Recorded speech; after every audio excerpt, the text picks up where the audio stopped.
The storm had no mercy. Ethan's small exploration ship twisted through silver clouds as lightning cut across the alien sky. The control panel screamed with red lights. He pulled every lever he could, but the engines were gone. One last flash blinded him, and the ship broke through the clouds, falling like a dying star. He crashed in a deep green jungle. The sound of metal tearing echoed for miles. When the smoke cleared, Ethan crawled out of the wreckage. His uniform was ripped and his left arm was bleeding, but he was alive. Around him, the air shimmered like liquid glass. Strange blue leaves moved even though there was no wind. The ground itself seemed to breathe. He was not on any mapped planet. Ethan looked at his scanner, but it flickered and died. He tried to call base through the comm, but only static answered. Alone. No signal, no backup. He sighed and started walking, hoping to find water or some kind of civilization. The deeper he went, the stranger it became. Plants glowed faintly. The sky had two suns that moved in slow circles. From far away came the sound of something large moving through the forest. He felt eyes on him. Watching. Studying. His every step felt heavier, as if the planet itself wanted him to stop.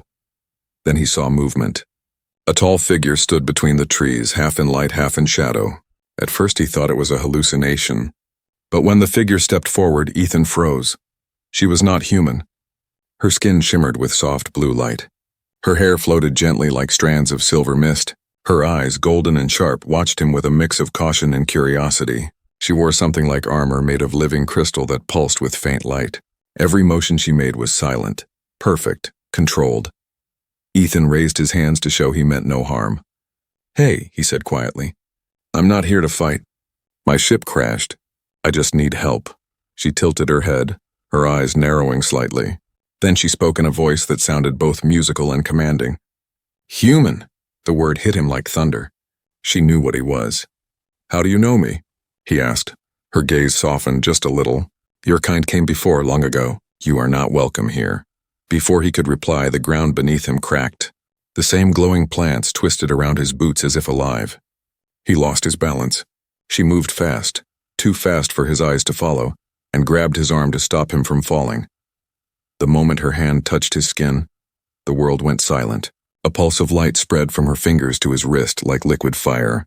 Ethan felt his heart jump. His vision blurred, and for a second he saw flashes of another world. Her memories, her emotions, her loneliness. She gasped and let go, staring at him in shock. Her eyes widened, her expression changing from control to panic. She stepped back, whispering something in her language, her voice trembling. "No, this cannot be. The bond mark has chosen." Ethan looked at his arm. A faint symbol glowed where she had touched him, like a small spiral of light. It didn't hurt, but it felt alive, pulsing in rhythm with his heartbeat. "What's happening?" he asked, confused and frightened. She didn't answer. Instead, she took a step back, as if he had become dangerous. "You touched me," she said softly, almost in disbelief. "Do you understand what you have done?" "I was falling. You caught me," Ethan said. "I didn't do anything." Her golden eyes burned brighter. "Among my kind, one touch like this binds two souls for life. It cannot be undone. You have claimed me." Ethan blinked, thinking she was joking. "Claimed you? What do you mean, claimed?" But she wasn't joking. Her face was pale, her breathing quick. The trees around them seemed to react to her fear. Blue light moved through the forest like a wave. "You don't understand, human," she said. "My species allows only one mate. And you just claimed me." Before Ethan could reply, loud calls echoed from the forest. Other figures appeared, glowing like her but darker, their armor sharp and their weapons humming with energy. They saw Ethan, then her, and froze. One of them shouted something in their language, pointing at him with anger. She stepped in front of him, raising her hand as if to protect him. Her voice was strong now, full of command. He did not know. "He is from another world," the leader hissed, lowering his weapon slightly. "Ignorance does not change fate, Lyra. The bond is sacred. It cannot be broken. He is now yours, or your doom." Ethan looked at her, realizing that his life had just changed forever. He had come here searching for life, and now life itself had claimed him. Lyra turned to him, her face unreadable. The golden light in her eyes dimmed, replaced by something deeper. "You cannot go back now," she said softly. "From this moment, your fate is tied to mine." The forest grew silent again. Above them, the twin suns crossed paths, and for a moment the world turned silver. Ethan stood there trying to understand what had just happened. He didn't know that this touch, this single accident, would decide not only his future but the future of two entire worlds. The silence after the crash of voices hung heavy in the air. Ethan stood behind Lyra, his hands half raised, unsure whether to speak or stay quiet. Around them, the glowing warriors moved like shadows of light, their eyes fixed on him with pure hostility. The leader, taller than the rest, stepped forward. His armor shifted colors with his mood, burning with dark violet as he looked at the mark on Ethan's arm. "The bond cannot lie," the leader said coldly. "The human has touched the Sarathi mark. The choice is sealed." Lyra's voice trembled but stayed firm. "He did not know our ways. The fault is mine for letting him near." Ethan wanted to speak, to say something that made sense, but he could feel the strange energy inside his chest, spreading slowly like a quiet heartbeat that wasn't his. The mark on his arm pulsed again, glowing faintly under the strange suns. The warriors surrounded them and motioned for them to move. Lyra looked back at Ethan. "Do not resist," she whispered. "They will not kill you while the bond is untested." He followed, stepping carefully through the glowing jungle. Every tree seemed to turn toward them. The planet was alive, responding to their steps. The air grew cooler as they entered a wide clearing, where great stone towers rose from the earth. Each tower was covered with symbols, burning with blue fire. It looked ancient and sacred, like a cathedral of light. At the center was a circle of crystal pillars. Lyra and Ethan were led inside. The warriors stood outside the ring, their eyes watching closely. Ethan could feel the energy humming through the floor, through his shoes, through his skin. He wanted to believe this was a dream, but everything was too sharp, too real. Lyra faced him. Her voice was low. "These are the bonding grounds. Every Sarathi pair who connects through fate must face judgment here. If our bond is false, the energy will fade. If it is true, it will burn into our souls." Ethan frowned. "You mean this thing on my arm decides my life?" She nodded once. "And mine." Before he could argue, the ground lit up beneath them. Blue light rose from the circle, wrapping around them like threads. Ethan's heart raced as visions flashed before his eyes, memories that were not his. A younger Lyra, standing beside another figure fighting in a burning city. The face of that figure was blurred, but the emotion was sharp: love, loss, and pain. Then the image vanished. Ethan gasped, stepping back. "What was that?" Lyra's eyes were glassy. "My memories. The bond shares the truth between us." The leader's voice boomed from outside the circle. "If the bond is false, the human will perish. If it is true, the council must decide their fate." The light brightened until Ethan could barely see. His veins glowed blue. His heartbeat slowed, matching hers. For a second, he wasn't sure where he ended and she began.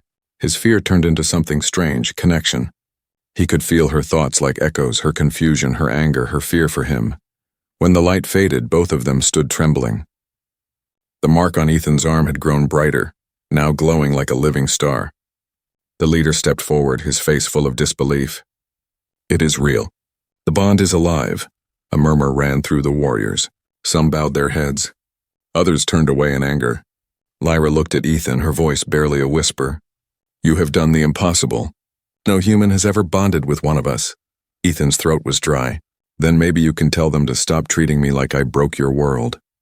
She looked torn, her golden eyes soft with something he didn't understand. "It's not that simple. Our law says only one bond exists for each life.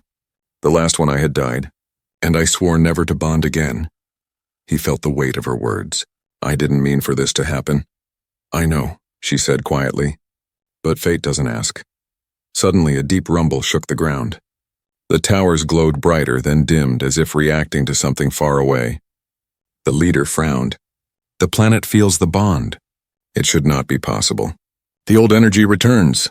Lyra's expression turned serious. "If the bond has awakened the ancient core, then something far worse will follow." Ethan looked at her, trying to understand. "What does that mean?" She turned to him slowly. "It means the planet itself will test us. If our souls are not one, the world will tear itself apart." The warriors began to chant. The air grew heavier, charged with power. Ethan could feel his knees weaken. Lyra stepped closer, her hand brushing his arm again. The mark flared bright and the ground calmed instantly. Everyone stared in silence. The leader's voice was low now, almost afraid. The planet listens to them, Lyra whispered to herself, eyes locked on Ethan.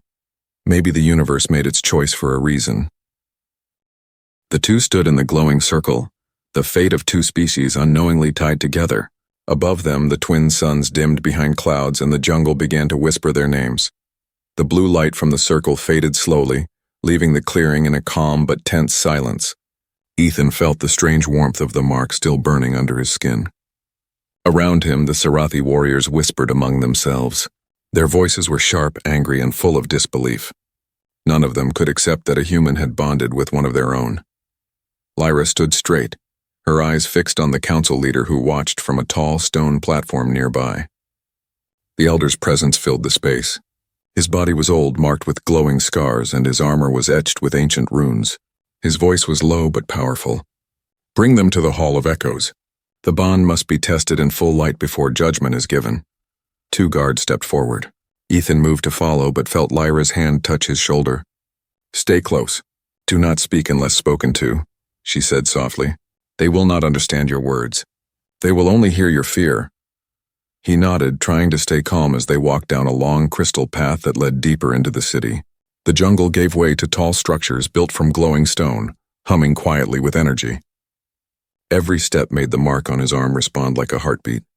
He could feel Lyra's emotions faintly through it, her worry, her anger, her sense of guilt. They entered a massive hall with walls that shimmered like mirrors made of water. In the center was a wide platform surrounded by floating lights. The Council of Elders waited there, their faces hidden behind silver masks that changed color as they spoke through thought instead of sound. Lyra stepped forward, her voice steady. "Honored elders, this human did not mean to form the bond. It happened by accident. I ask for mercy." The masks turned toward Ethan, their light shifting to deep crimson. A voice echoed in his mind, calm but sharp. "You carry a mark that belongs to the Sarathi. The bond cannot be formed by chance. You have touched the sacred life thread." Ethan tried to reply aloud. "I didn't know what I was doing. Lyra stopped him with a glance. The elders did not like interruptions. The voice continued. "If the bond is false, it will break when the truth is seen. But if it is real, then your lives are forever joined. The test begins now." The floor glowed beneath them, forming a circle of shifting energy. Ethan felt his mind pulled into another place. The hall disappeared. He was floating in endless light, surrounded by fragments of memory. He saw Lyra's world, her people fighting under violet skies, cities of crystal and fire, and a younger Lyra kneeling beside a dying warrior whose hand she held as the light left his eyes. Pain burned through her heart, so strong he could feel it as if it were his own. He understood then. She had lost someone to the bond before. The emotion was raw and deep, and it made his chest ache. He wanted to look away, but the vision forced him to see everything she had hidden behind her calm face. Then the vision changed. He saw himself, lost and alone after his crash, walking through alien jungles. He saw his own fear, his will to survive, his quiet hope that someone would find him. Their two stories folded together like threads crossing at one point of fate. Lyra's voice echoed faintly through the vision. "The bond accepts shared pain. Only truth can pass the trial." The light around them turned white. Ethan felt a sharp pulse in his heart. The mark on his arm burned so bright that it almost blinded him. For a moment he thought he was dying, but then the pain softened. He could hear Lyra's heartbeat inside his head, steady and strong. When the light faded, they were back in the Hall of Echoes. The elders were silent for a long time.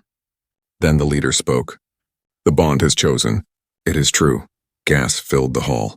Some elders bowed their heads. Others turned away in disbelief. The leader continued. "But this truth brings danger. A human bond may awaken the ancient energy of this world. The balance will break if it is not guided." Lyra looked up, confused.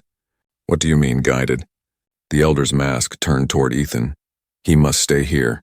He must complete the union of souls, or the bond will consume you both." Ethan frowned. "Union of souls? What does that mean?" Lyra's voice was quiet. "It means your life will no longer be only yours. You will feel what I feel. You will live and die with me." The realization hit him hard. He wanted to protest, to demand a choice, but something deep inside told him it was already too late. The mark on his arm pulsed again, answering hers like two hearts beating together. The elder raised his staff. The trial is complete. The fate of two worlds begins with these two. The hall dimmed. The lights flickered and shifted to gold. Ethan looked at Lyra and she looked back, her expression unreadable. He didn't know if this was the start of his salvation or the beginning of his end. Outside, the jungle trembled. The planet itself seemed to wake, whispering to the stars that the bond of human and Serathi had been reborn. The night fell heavy over the Serathi world. Twin moons rose above the glowing jungle, painting everything in shades of blue and silver. Ethan sat on the edge of a stone platform, staring at the strange mark on his arm. It pulsed softly like a small heart, glowing in rhythm with his breathing. Every beat reminded him that he was no longer alone inside his own body. Lyra stood a few steps away, her back to him. She looked toward the horizon where thin streaks of energy rippled through the sky. The bond had changed something in the planet. The air hummed with quiet tension, like a storm waiting to break. After a long silence, Ethan finally spoke. "You haven't said a word since we left the hall. You said I had to stay here. But why? What are they afraid of?" She turned slowly, her golden eyes reflecting moonlight. "They fear what they don't understand. The last time a bond like this happened, it destroyed a city." Ethan frowned. "Destroyed it? How?" Lyra walked closer, her voice low. "The bond is not just emotion. It is power. When two souls connect through the Serathi mark, their life energy merges. It makes them stronger but also dangerous. If one breaks the bond, both die." Ethan stared at her, speechless. The weight of those words hit him hard. "So if something happens to me," she finished quietly, "then I die too. And if I fall, so do you." For a moment, neither spoke. The jungle sank softly around them, glowing plants swaying under invisible winds. Lyra looked away again, her face unreadable. "I lost my first mate to that bond. We fought in the Great War. His name was Kale. When the enemy unleashed a dark weapon, he broke the bond to protect me. It saved my life but ended his." Her voice cracked slightly just for a second before she steadied it again. "Since then I swore never to bond again. But fate doesn't care about promises." Ethan's chest tightened. "Lyra, I didn't mean for any of this. I didn't even know such a thing existed." She looked at him with a faint, tired smile. "That's why it happened. The bond only awakens in pure action, not intention. When you touched me, it saw something in you I could not." Ethan rubbed the back of his neck, trying to process it all. "Something in me? I was just trying not to fall." "Maybe that was enough," she said softly. "You reached out to save yourself, but your heart carried no fear." The bond recognized strength, not bloodline. Before Ethan could reply, the ground beneath them shook. The air rippled and a distant boom echoed from the mountains. Lyra's head snapped up. "No, it's happening faster than I thought." "What's happening?" he asked. She pointed to the horizon where the sky shimmered like broken glass. "The planet's core. The ancient energy is waking. The Serathi world was built on a living power source called the heart of Alaris. It sleeps under the capital. When the bond forms, it connects to that energy. It feeds on emotion. If our link grows unstable, it could trigger the heart." Ethan stood, confused and afraid. "You mean this bond could destroy your planet?" She nodded slowly. "Or save it. It depends on how strong we are together." A rush of sound came from the forest. Blue lights appeared among the trees. A group of Serathi soldiers emerged, moving fast. Their leader bowed to Lyra. "Commander, the elders have ordered your return. The heart is reacting. They say the human must be contained." Lyra's face turned cold. "They will not touch him." The soldier hesitated. "If he remains free, the heart may collapse." Ethan stepped forward. "Let me help then. If this bond connects to your world, maybe I can stop it." Lyra looked at him, studying his face as if searching for something she had missed before. "You would risk yourself for my people?" He shrugged slightly. "I started this mess. Might as well try to fix it." Something changed in her eyes.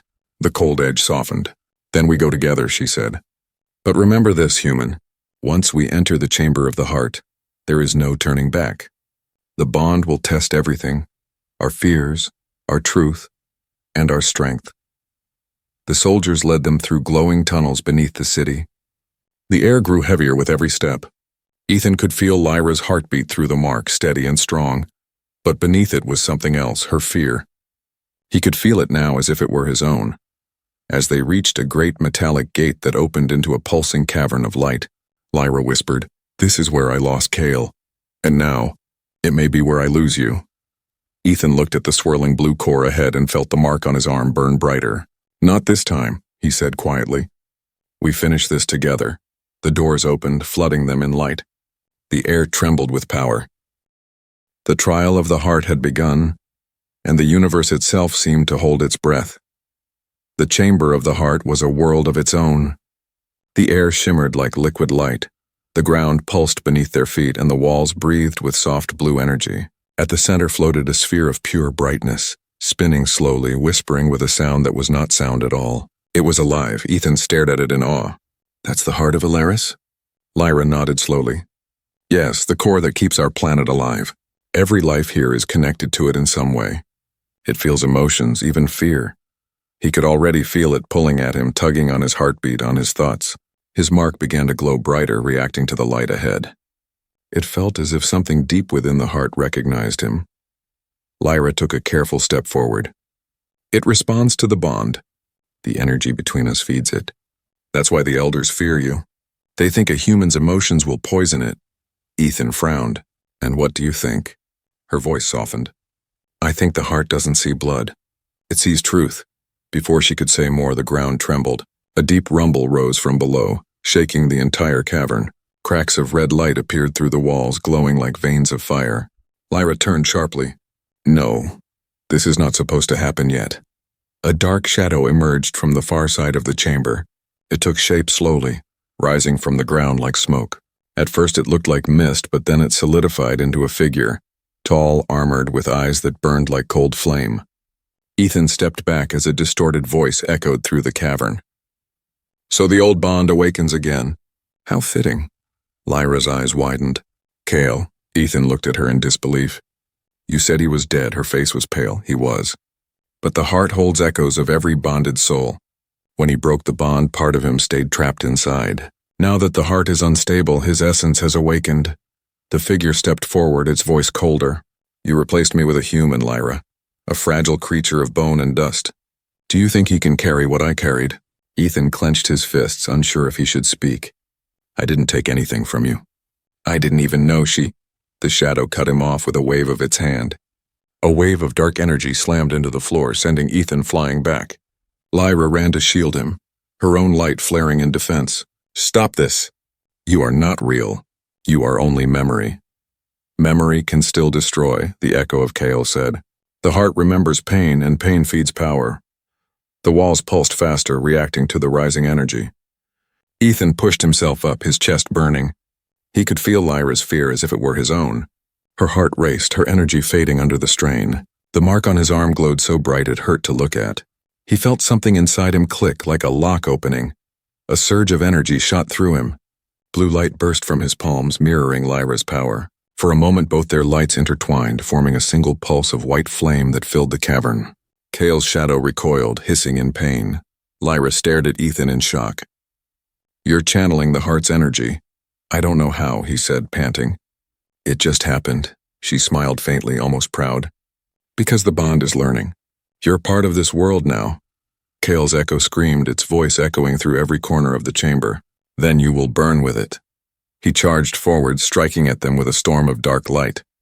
Lyra raised a shield of pure energy, but it cracked under the impact. Ethan stepped beside her, his hands glowing, and together they pushed back. Their combined power met Kale's in a blinding flash.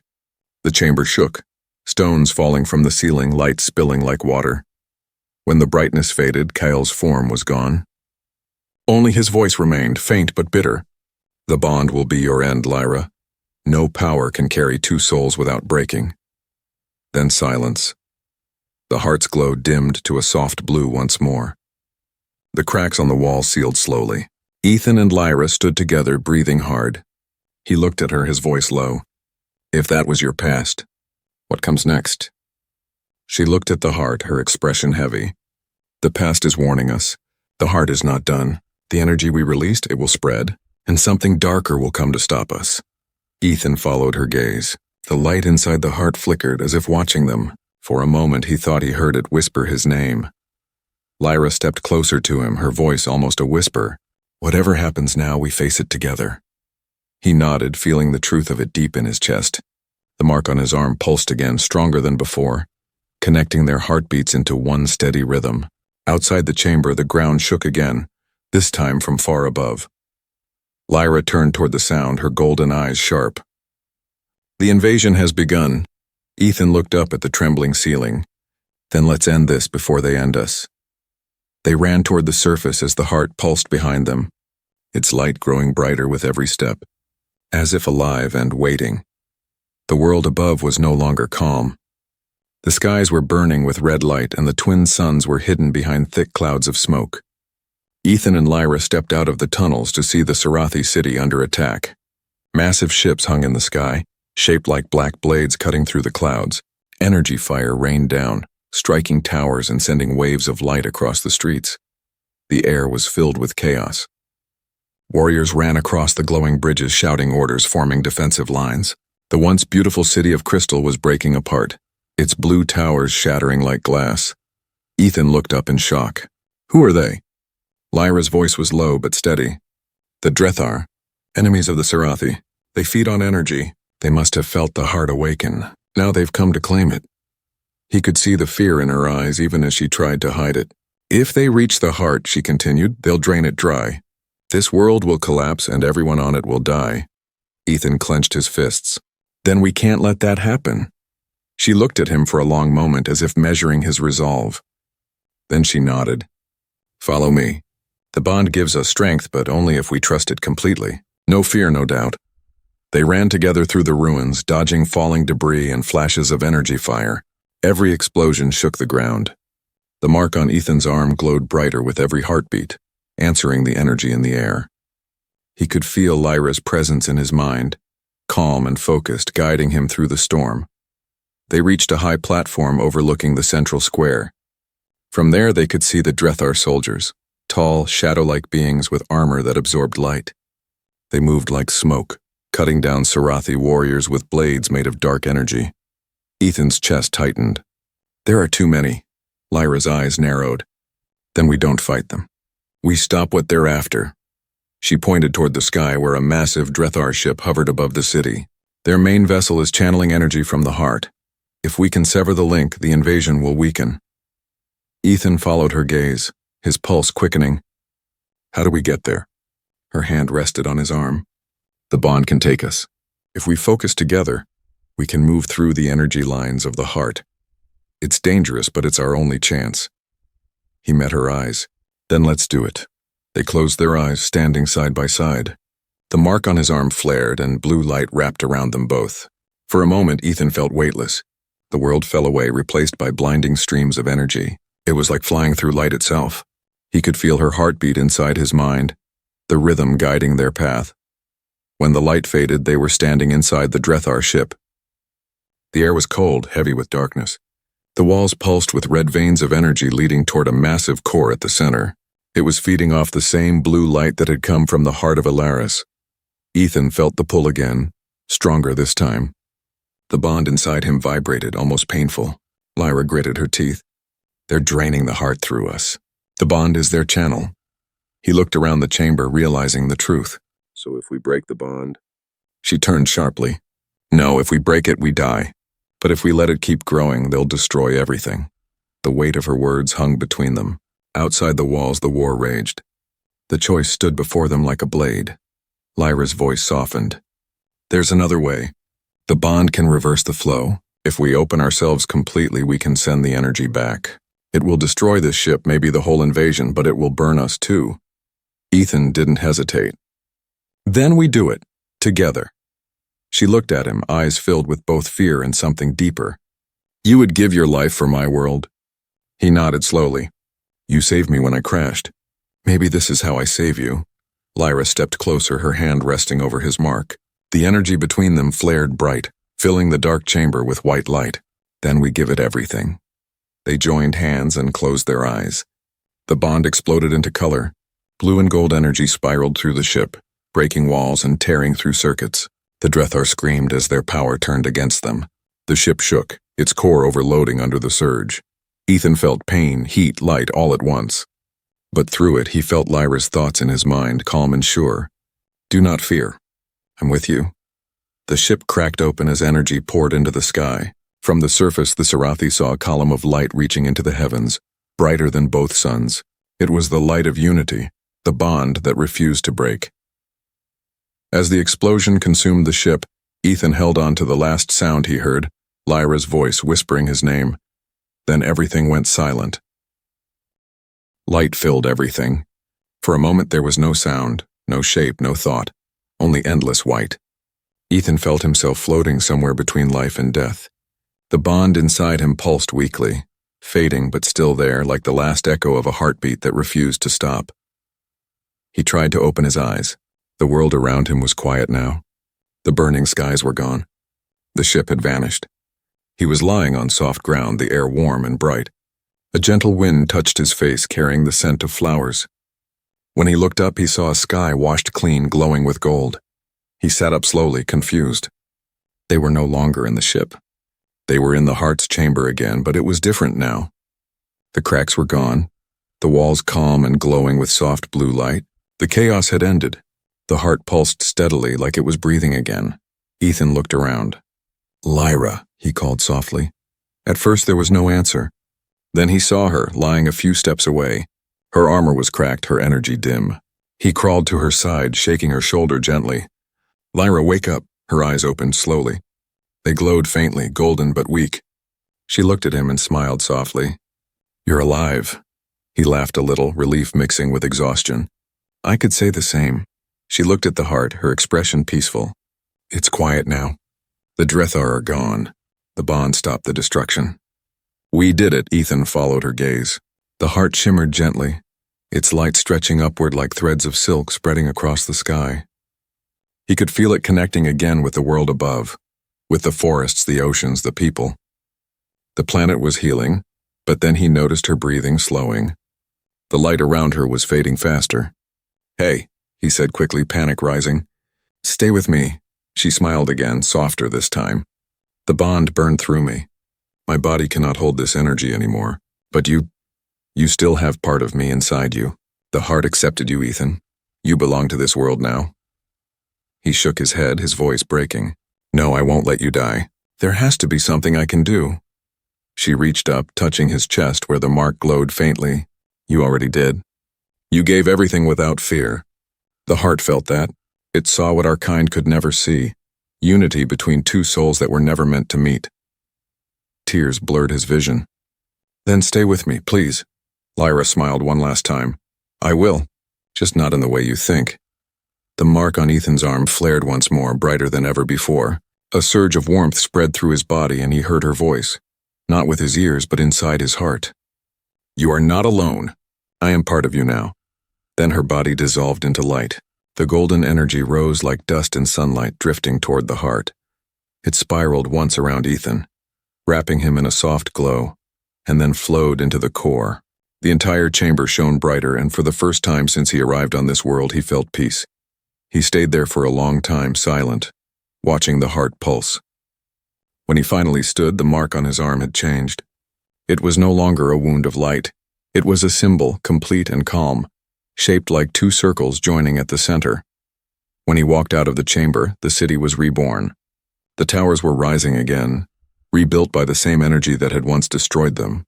Sarathi people gathered in the streets, looking at the sky where the two suns shone clearly once more. As he stepped into the light, the warriors bowed their heads. The elders approached, their voices filled with awe. "The heart speaks your name, human. You have become the keeper of the bond, the first of your kind to walk among us as one of our own." Ethan looked toward the horizon, where the light of the heart reached the edges of the sky. "I didn't do it alone," he said quietly. "She did this. We did this." The wind shifted, carrying a soft whisper that only he could hear. Lyra's voice, gentle and proud. "You kept your promise." He smiled faintly, feeling the warmth of the bond still alive inside him. The mark pulsed once, a steady rhythm that matched the beat of his heart. Somewhere far beyond the stars, two souls were still connected. And as the suns rose higher over the shining world, Ethan walked forward into the new dawn, not as a visitor or a survivor, but as a part of something greater than he had ever imagined. The bond had changed him. The universe had changed him, and though Lyra was gone, her light would live in him forever. The heart of Alaris pulsed once more, brighter than before, sending a wave of light across the sky, a silent reminder that even across worlds, love could become eternal.